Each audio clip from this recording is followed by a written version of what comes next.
অসাধারণ ডিরেকশন, অসাধারণ মিউজিক, অসাধারণ অভিনয়, আর পাশাপাশি গল্পটা আপনাকে ধরে রাখবে। কতগুলো ইন্টেন্স, কতগুলো ছোট ছোট ছোট ছোট ইমোশনাল জিনিস আছে যেটা আমাকে অবাক করেছে। এত মডার্ন, এত চমৎকার, এত অদ্ভুত। আমি নিজেই খুব এই যুগের যে এই আজকের যুগের ছেলে মেয়েদের ফ্রাস্ট্রেশন, ভালোবাসা, প্রেম, এই আছে এই চলে যায়, এই জিনিসগুলো আমার কাছে খুব বাস্তবিক মনে হয়েছে, খুব রিয়েল মনে হয়েছে। এই জন্যই দর্শকে টাচ করেছে। लेकिन अपनी चमक से सबकी जिंदगी रोशन करता है।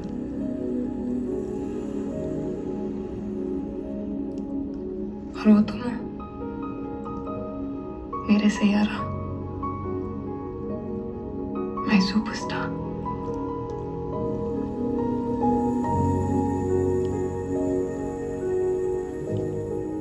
एक दिन मैं सब कुछ भूल जाऊंगी कृष, जब मैं आसमान में उस चमकते हुए तारे को देखूंगी ना, तो तुम याद जरूर आओगे।